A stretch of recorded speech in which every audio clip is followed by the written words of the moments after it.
Hello friends, आप सबका फिर से एक बार स्वागत है Science2Know पे। दरअसल आज हम बात करेंगे कि हमारे साइंटिस्ट को कितनी मेहनत लगी हमारे सोलर सिस्टम को या यूनिवर्स को समझने के लिए। क्योंकि पहले के टाइम में जब इतनी मॉडर्न टेक्नोलॉजीज नहीं थी तब भी उन्होंने हमारे यूनिवर्स को समझा, तो उन्हें कितनी दिक्कत लगी। तो चलिए बिना टाइम वेस्ट किए आज का वीडियो शुरू करते हैं।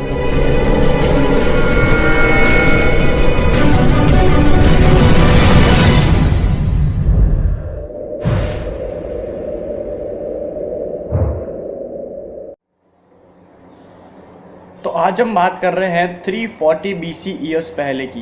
दरअसल 340 BC ईयर्स में एक पहले साइंटिस्ट आए थे, एरिस्टोल। एरिस्टोल ने सबसे पहला क्वेश्चन उठाया था कि क्या हमारी अर्थ फ्लैट है, और ये जो सोलार इक्लिप्स और लूनार इक्लिप्स होते हैं ये क्यों होते हैं। दरअसल अगर हम देखा जाए तो सबसे पहले एस्ट्रोनॉमर और साइंटिस्ट वही आए थे जिन्होंने ये सब क्वेश्चंस पुट आउट किए थे, और इनका आंसर्स भी उन्हीं ने ही सबको बताया था कि हमारी जो अर्थ है वो फ्लैट नहीं बल्कि एक राउंड शेप में है। और ये जो सोलार इक्लिप्स और लूनार इक्लिप्स होते हैं ये सब मून के सेंटर में आने से या अर्थ के बीच में आने से होते हैं।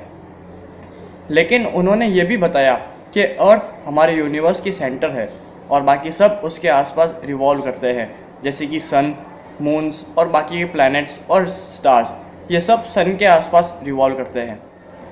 तब उन्होंने एक कॉस्मोलॉजिकल मॉडल बनाया जिसमें उन्होंने अर्थ को सेंटर में रखा और उसके आसपास 8 स्फीयर्स बनाए।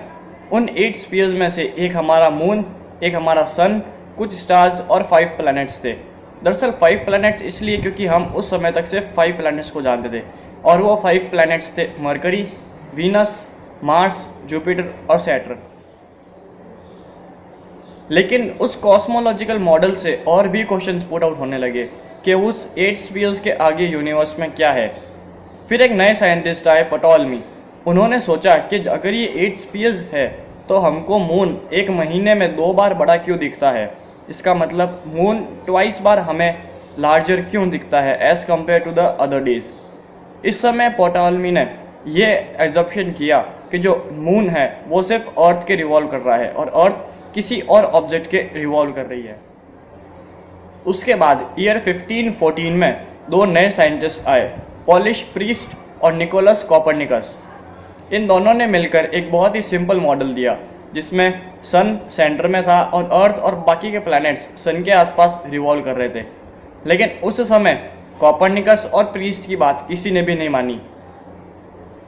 उसके बाद 2 नए साइंटिस्ट आए, एक जर्मन जोनास केपलर और एक इटालियन गैलीलियो गैलीली। इन दोनों ने मिलकर कॉपरनिकस के आइडिया को बहुत ही सीरियसली लिया और उन्होंने इस पे रिसर्च शुरू की। 1609 में कॉपरनिकस की अनफॉर्चुनेटली डेथ हो चुकी थी और उस समय गैलीलियो गैलीली स्पेस में टेलीस्कोप से देख रहे थे, और दरअसल टेलीस्कोप उसी समय इन्वेंटेड हुआ था कुछ ही टाइम पहले। गैलीलियो ने स्पेस में सबसे पहले प्लैनेट जो देखा वो था जुपिटर, और उन्होंने देखा कि जुपिटर के आसपास उसकी बहुत सारी नेचुरल सैटेलाइट्स यानी कि मून उसके आसपास ऑर्बिट कर रही है। इससे गैलीलियो गैलीली को कुछ तो आइडिया मिला कि जो हर एक प्लैनेट की नेचुरल सैटेलाइट्स होती है वो एक दूसरे के आसपास रिवॉल्व करती है। ऐसा ही अर्थ के साथ भी होता है, अर्थ का मून भी उसके आसपास ऑर्बिट करता है। उसी समय केपलर ने भी एक सजेशन दिया कॉपरनिकस की थ्योरी में कि जो प्लैनेट्स है वो सर्कुलर ऑर्बिट में ना घूमकर एलिप्टिकल ऑर्बिट में रिवॉल्व करते हैं। कुछ ही सालों बाद सर आइजैक न्यूटन ने एक बुक पब्लिश की थी, प्रिंसिपा मैथमेटिका, 1687 में। उस बुक ने बहुत ज़्यादा हेल्प की हमारे एस्ट्रोनॉमर्स को आगे हेल्प करने के लिए। उस बुक में उन्होंने सब कुछ डिस्क्राइब किया कि कैसे प्लैनेट्स मूव करते हैं, कैसे कोई भी ऑब्जेक्ट स्पेस और टाइम में मूव करता है। उन्होंने इन सब का मैथमेटिकल प्रूफ भी दिया था।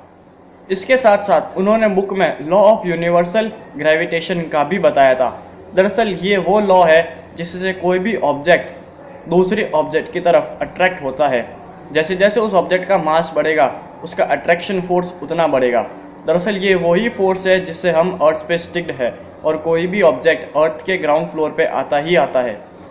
दरअसल इस लॉ से हमें एक और हेल्प हुई कि ये जो भी प्लैनेट्स बाउंडेड है ये सब सन के ग्रेविटेशनल फोर्स की वजह से अट्रैक्टेड है, और हमारे प्लैनेट्स उसकी तरफ एक रिपल्शन फोर्स बना रहे हैं, मतलब एक पॉजिटिव एनर्जी के सामने एक नेगेटिव एनर्जी, जिस वजह से वो अपनी ऑर्बिट्स में स्टेबल है।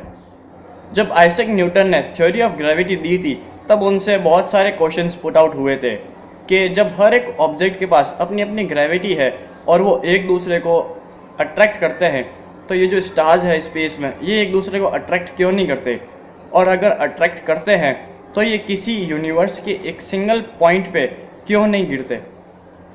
तब आइजैक न्यूटन ने इसका आंसर भी दिया था।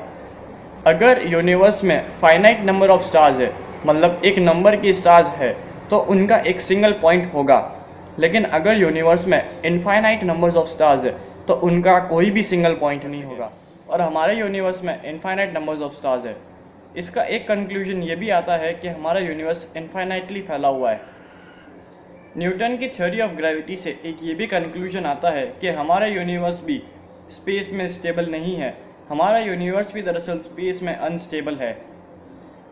तो अब इन सब के बाद क्वेश्चन एक ये आता है कि जो सबसे पहले स्टार्स थे ये कैसे बने। इसके बारे में हम आने वाली वीडियो में बात करेंगे। आज की वीडियो में बस इतना ही।